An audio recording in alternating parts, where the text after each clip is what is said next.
Si no hubiera otra opción, ¿comerías carne humana? Y si se tratara de tu propia carne, ¿estarías dispuesto? Esto es exactamente lo que pasa en el relato del escritor cubano Virgilio Piñera. Contra todo pronóstico, de un día para otro ya no se puede comer carne porque no está disponible. Pueden comer otra cosa, lo que quieran, pero carne no. Y la única solución que dan si quieren comer carne es comerte a ti mismo. Y aquí es cuando la gente se empieza a volver loca y empieza un discurso de ¿qué es mejor, cocinar una oreja o una lengua frita? Ojo, sí que esto no es canibalismo, porque la gente solamente se alimenta de su propio cuerpo. Pero, ¿hasta dónde están dispuestos a llegar? ¿Tanto es el deseo de comer carne que a conciencia pueden llegar a destruirse a sí mismos? Este es un relato crudo, brutal, que raya en lo absurdo. La carne, de Virgilio Piñera. Te invito a leerlo. De seguro que este cuento te dejará knockout. Segunda temporada, capítulo 4. La carne, de Virgilio Piñera. Comentan en la mesa Yuri Mancini, Marcia Enríquez, Laura Nardequia y Sofía Rodríguez. Hola, ¿cómo están? Cuarto capítulo de la segunda temporada y acá en la mesa de Knockout estamos felices de recibirlos nuevamente, hoy con un cuento de Virgilio Piñera, un escritor cubano que no solo incursionó en la narrativa en versión cuento y novela, sino también se dedicó a la poesía, a la lírica y al teatro. Él es considerado uno de los autores más originales e independientes de la literatura de la isla, así que si no lo conocían, hoy les traemos el cuento La carne. Virgilio Piñera vivió una larga temporada en Buenos Aires, Argentina, entre 1946 y 1958, época en la que publicó sus primeras obras y donde se relacionó también con el grupo de escritores argentinos de la época. Regresó a Cuba en vísperas del triunfo de la revolución de Fidel Castro y del Che Guevara y continuó de todas formas en su camino del arte escrito, lo que obviamente lo llevó a ser perseguido por el gobierno imperante, en gran parte por su radical diferencia ideológica, pero también hay que decir que por su condición sexual. Recordemos que Piñera era abiertamente homosexual, lo que para la época era difícil de llevar, más sobre todo en un gobierno autoritario como el de Cuba. Como escritor, en narrativa, que es la línea literaria que nos interesa analizar acá en Knockout, encontramos que este autor destaca principalmente por su humor negro dentro de un género llamado el absurdo. Y aquí entramos en terreno muy interesante porque era una materia que no habíamos revisado hasta ahora y son conceptos que vale la pena revisar. Así que les cuento un poquito. El absurdo en la literatura es un medio para que el escritor explore elementos del mundo real y concreto que no tienen sentido. Se habla del absurdo para hacer alusión a una técnica o a un estilo que consiste en apelar a elementos que no son coherentes dentro de un contexto lógico. Es importante aclarar aquí que para que un texto sea considerado dentro del género del absurdo, no es necesario tener personajes sin un buen dominio de la razón o tener elementos ilógicos dentro del relato, sino más bien se basa en la perspectiva de razonamiento que le da el autor a la obra. O sea, cuando deja constancia del carácter irracional que tiene la vida, la falta de coherencia en nuestra existencia, cuestiones que limitan más lo filosófico que lo ficcional, y ahí es donde está lo más interesante de este género. En el cuento que analizaremos hoy en la mesa, que es La carne, tenemos el más claro ejemplo del género del absurdo, porque encontramos una temática o una historia absolutamente cuerda, un pueblo que se queda en la necesidad de carne, de alimento. Pero en respuesta, la población, la sociedad, decide comer de su propia carne humana, elemento que escapa de nuestra lógica en normas morales y éticas. Y así es donde entramos en lo absurdo. Ahora bien, ¿cómo emplea este autor el absurdo? Bueno, lo hace mediante un excelente trabajo del humor negro. Utiliza elementos asociados a la tragedia o al morbo que para algunos lectores puede resultar un poco desagradable, pero que cumple magistralmente su función de demostrar lo paradójico y la crueldad del mundo moderno de manera divertida o más bien liviana que las obras dramáticas propiamente tal. Así, Virgilio Piñera nos trajo un nuevo material para analizar hoy, para aprender de la temática, pero también para desmenuzar qué hay detrás de esta sátira y de este humor negro que nos trae. No sé qué nos pueden decir ustedes. Me fui por el terreno político pensando que el autor es cubano y que un poco podría referirse a la Cuba ya desde los años 80, 70, o sea, un periodo en que, tanto por el régimen represivo en que han vivido por tantos años, como por el mismo hecho del, ¿cómo se llama esto? No se llama estancamiento, cuando no te dejan, el bloqueo por parte de Estados Unidos, que los ha dejado un poco sin alimentación, sin alimentos. eh, Bien podría ser que se refiriera a eso y que aparentemente la gente tiene que seguir adelante y tiene que seguir luchando y tiene que seguir sacando reservas de donde no hay. Pero luego me fue a buscar un poco de antecedente del autor y me encuentro con que el cuento había sido escrito en más o menos en los años 40, por ahí como 1944, por lo menos por esa fecha fue publicado por primera vez. Y entonces estamos ante una realidad política distinta, porque estamos frente a un gobierno que en ese tiempo, los periodos de gobierno democráticos de Batista, que es exactamente lo opuesto a lo que vino después con la revolución. Claramente la revolución se produjo, por lo menos eso es lo que nosotros entendemos, ¿no es cierto? Que se produjo porque había toda una usurpación no solo territorial, sino que casi del alma de la gente, unos niveles de prostitución altísimos en Cuba y que eran vistos como el patio trasero de un país desarrollado supuestamente como Estados Unidos. Y claro, en esas condiciones, esto no tiene que haberse producido en los últimos años previos a la revolución, sino que puede haber venido de mucho antes. Y quizá el autor quiso representar esto. Entonces a mí lo que me produce y me llama mucho la atención es que supuestamente si esto vino de una realidad política muy diferente y representaba casi la hambruna de la gente y cómo tienen que quedarse callados y hacer como que están felices, pero después pasan los años y viene un sistema político absolutamente opuesto y vuelves a vivir lo mismo. Y vuelves a vivir lo mismo en muchos sentidos, no solamente de la hambruna, sino o del pasar hambre literalmente y hacer como que aquí no pasa nada, sino que también el tema, ¿no es cierto?, de los otros problemas que esto conlleva, no sé, la prostitución. Se supone que hoy en día, o hace muchos años, ¿no es cierto?, con la revolución, la prostitución no se ejerce en Cuba y todo el mundo sabe que eso es mentira. Entonces, hay toda una cosa ahí que a mí me dijo mucho de cómo un sistema político puede cambiar tanto para la gente, pero a la gente la hacen vivir lo mismo. Y bueno, con esa interpretación me quedé, la verdad, no le di muchas más vueltas. Hasta ahí Mm. tomé la situación. Ay, es que cuando tú mencionas eso, así como que me quedo, o sea, lo primero que yo debo señalar es que mi mirada al cuento es desde la más pura ignorancia sobre el contexto del autor y de la época histórica en que fue escrito. Como lo que yo más o menos pude rescatar del cuento es una óptica más como interpretativa personal y a lo mejor más contemporánea, ya de lo que como yo lo leo. Y en ese sentido, lo primero que me surge, o lo más inmediato, es el tema del comportamiento colectivo. Se sabe que las conductas de las masas, que se le llama, tienen como unas características súper distintas a las que sus miembros o participantes o las personas pueden expresar en forma individual. O sea, hay un cambio rotundo en la forma en que la gente se conduce cuando hablamos de un grupo.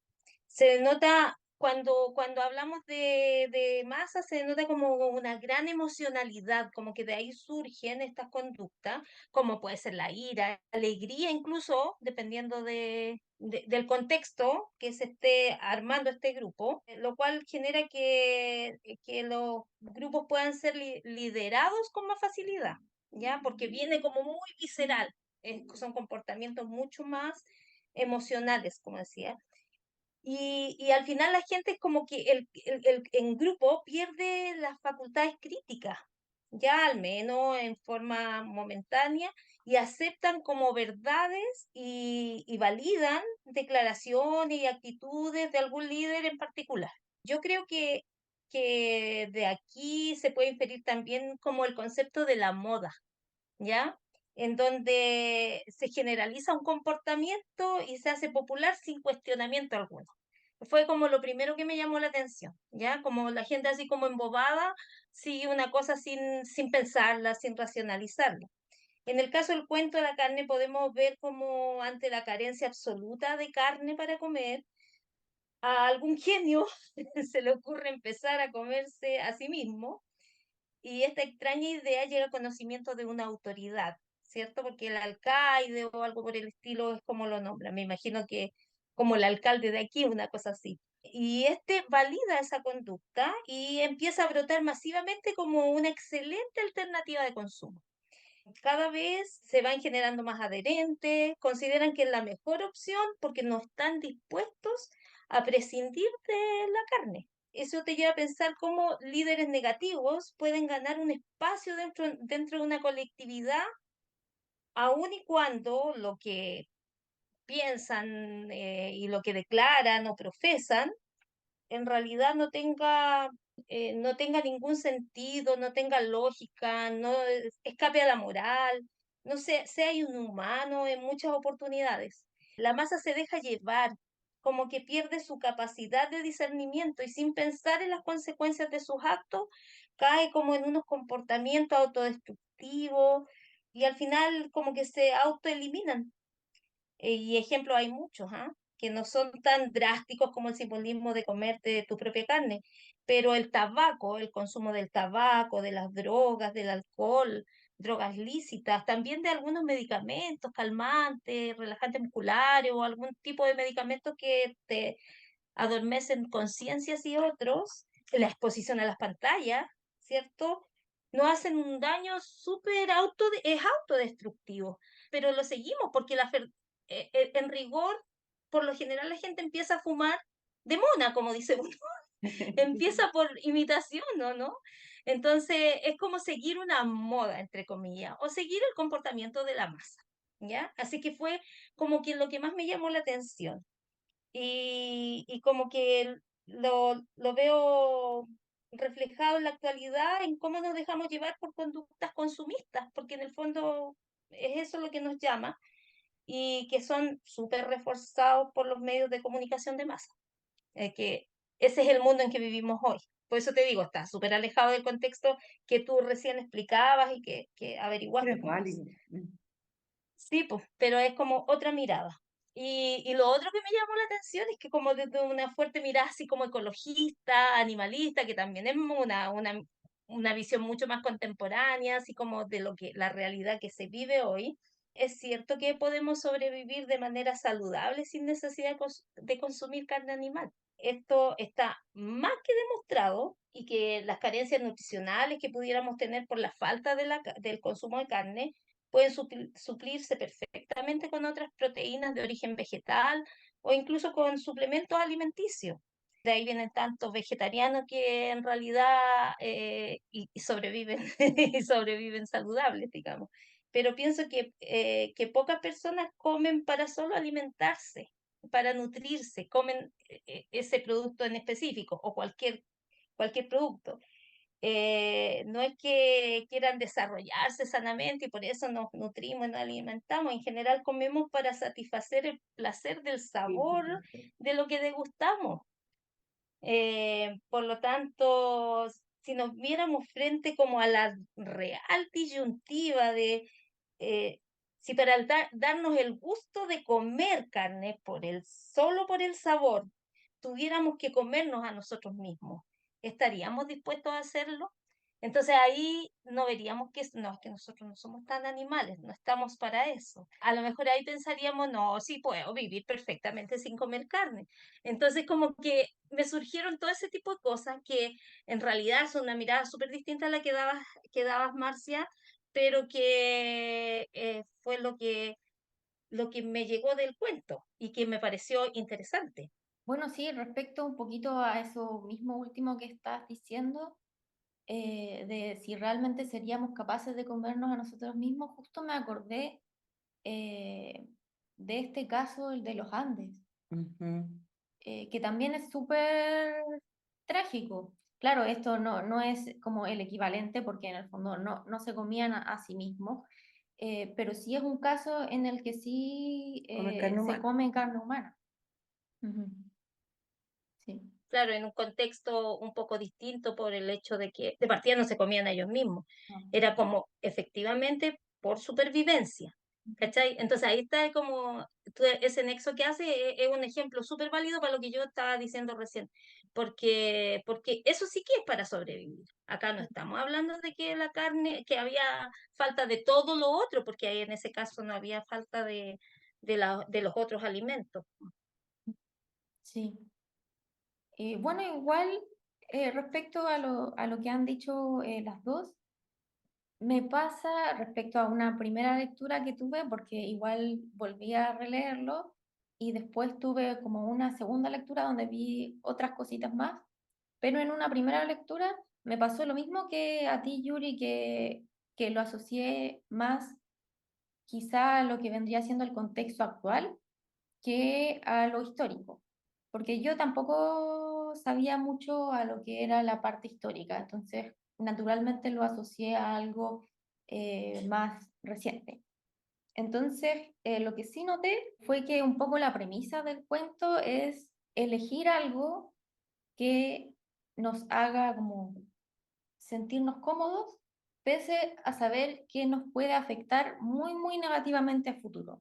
Porque sabemos que en el cuento tenían para comer otras cosas, por ejemplo, diversa cantidad de vegetales, pero eligieron la carne y carne de cada uno, de sí mismo. Entonces, que tampoco les iba a durar por tanto tiempo. Y en el fondo como que eso aseguraba un poco su propio como exterminio en el fondo. Es verdad. Ujú. Entonces igual Claro. es grave pensarlo así.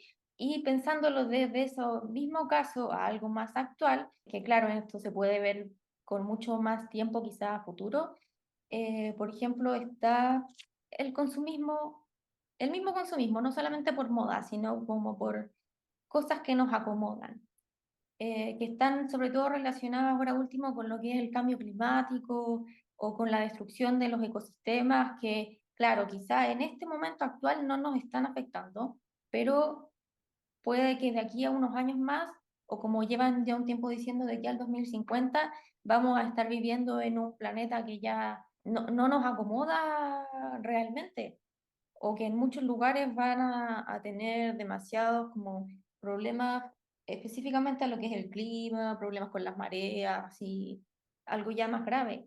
Entonces, por ejemplo, el cambio climático, muchas personas preferimos como ignorarlo. Sabemos que existe, Sí. sabemos que debiéramos vivir otro estilo de vida o cambiar quizá un poco nuestras costumbres, pero no lo hacemos porque no nos acomoda seguir viviendo así.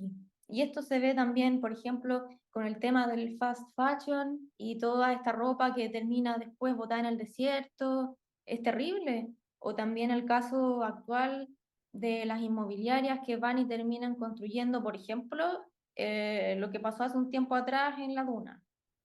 O incluso cuando van y terminan construyendo en los cerros y los animales y toda la fauna que existía ahí, al final tiene que desplazarse y pasa este como choque que de repente se ven incluso pumas en la calle y tú decís, ¿por qué hay un puma aquí? Y en realidad es porque ese era el hábitat del animal, pero nosotros lo desplazamos y básicamente le quitamos su hábitat. Ajá. Que eso también está mal, o sea, está mal para nosotros como especie humana, y para el planeta y para todas las otras especies que también deberían tener su espacio para poder vivir. Y también me hizo pensar en otros casos, por ejemplo, ¿qué pasa si en el cuento lo podemos hablar como un grupo de personas que sean adictas o, por ejemplo, algún tipo de droga, que sean drogadictas y que solamente se potencian para mal entre sí? Que claro, las personas que caen en la droga muchas veces terminan muy mal físicamente. eh, También podría irse por ese lado, o también podríamos pensarlo en personas que por una razón u otra terminan entrando en una secta, quizás buscando alguna razón o algún espacio mejor para vivir y terminan mal, porque ¿cuántas sectas conocemos nosotros que han terminado en que estos líderes deciden que todos sus miembros se maten y la Se gente... maten, claro. Sí, Y sí, sucede. y sucede, es Sí. terrible. Bueno, eso un poco respecto a lo que yo creo que se puede como extrapolar a algo más actual. Y esa fue un poco la primera lectura que yo tuve. Pero después, porque lo leí hace un ratito de nuevo, y claro, ahí efectivamente vi más el tema político, porque tiene ciertas frases así súper específicas, por ejemplo, que son muy claras de ciertos contextos políticos, como estas soluciones parche que ofrecen a veces, de ellos tenían, ¿qué puede quejarse un pueblo que tenía asegurada su subsistencia? ¿Pero por cuánto tiempo?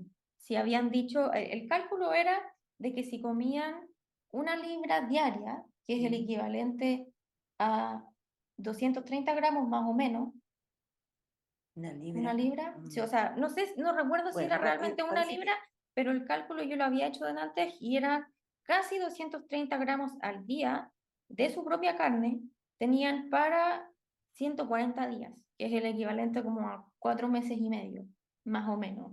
Y eso no es mucho tiempo, o sea, asegurada su subsistencia hasta cuándo. O sea, no es realmente una solución. no, pues es un parche, como dijiste tú. Exacto, es una solución parche que se ve muchas veces que políticos deciden, sí, esto es lo que vamos a hacer, y es lo que muestran para el exterior, y el exterior lo tiene que creer cuando realmente la realidad es otra. Y esto mismo me hizo recordar a la última frase, pero sería miserable hacer más preguntas inoportunas. Y aquel prudente pueblo estaba muy bien alimentado. Entonces eso es como lo típico que ocurre cuando quieren mostrar una realidad al exterior. Y me hizo recordar a un libro, el de los cisnes, ¿Los cines salvajes puede ser? sí, el de los cisnes salvajes, en el que efectivamente mencionan que esto está contextualizado en la China. No recuerdo específicamente qué fecha, pero sí la escena que yo estoy recordando en este momento es cuando unos periodistas llegaban a una sala de clases donde el lugar hacía mucho, mucho frío. En la sala de clases no había ventanas, no había nada de calefacción para mantener a los niños que estaban ahí atentos a la clase. No había nada para mantenerlos o para asegurarlos que ellos pudieran efectivamente estar bien. Y lo que los periodistas veían era, oh, pero qué niños tan valientes. Ellos sí saben lo que es resistir el frío, ellos pueden soportar mucho, son muy, muy valientes estos niños. Y la realidad que veían desde el otro lado, que era la parte que está narrada, es que en realidad ellos tenían miedo y que no podían demostrarlo. Que eso mismo es un poco lo que me recuerda a esta La última frase frase. esa.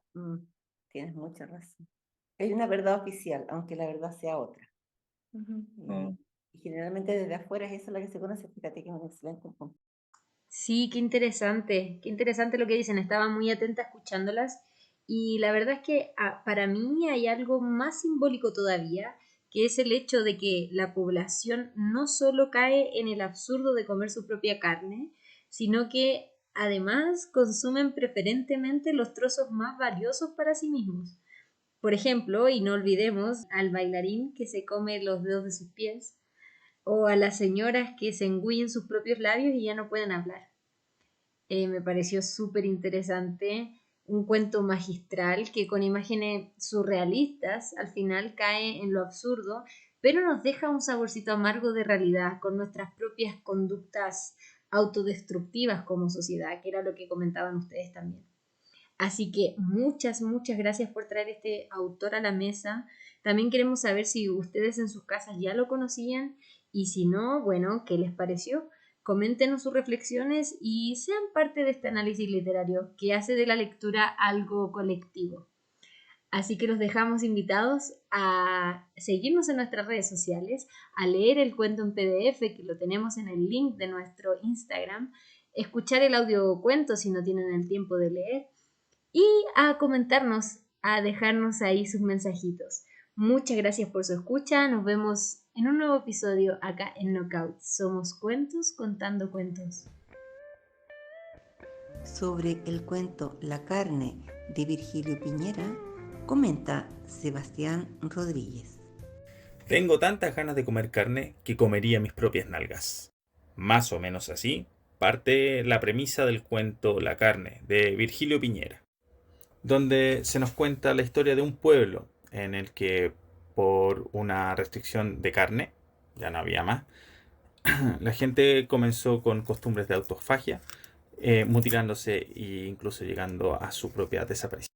Desde mi punto de vista, esto es una crítica a la sociedad en la que estamos y a sus características de consumo, donde por esos gustitos o esos caprichitos estamos dispuestos a entregarlo todo, nuestros sueños, nuestra alma, nuestra vida y nuestro tiempo, convirtiéndonos en una sociedad de personas abstraídas, enceguecidas por el consumo, donde tenemos mucha competencia y donde incluso hemos llegado a una degradación valórica y de convivencia, donde nos hemos olvidado hasta del contrato social. Hace algunos días leía cuánto tenía que trabajar un chileno promedio para poder tener uno de esos teléfonos de la manzanita mordida, y eran prácticamente 342 horas. Aproximadamente un tercio de las vacaciones de cualquier persona que sea dependiente en este país. Cuando leía el cuento no podía no imaginar la analogía entre el filete de nalga humana sobre el plato, haciendo la apología a un móvil de estos de la manzanita mordida, que costó una eterna fila, 342 horas y una tremenda calilla para poder ser los primeros en tener ese telefonito en nuestra mano. Un triunfo muy propio de nuestra sociedad. Sociedad que se autoconsume en un sinsentido para poder tener esos caprichitos que mucho nos gustan y que poco nos dejan. Y bueno, si para eso trabajo, po. Te invitamos a leer este cuento y contarnos tu interpretación en los comentarios. Para más contenido de este y otros autores, síguenos en nuestras redes sociales, Instagram, YouTube, Spotify o TikTok. Knockout. Somos cuentos contando cuentos.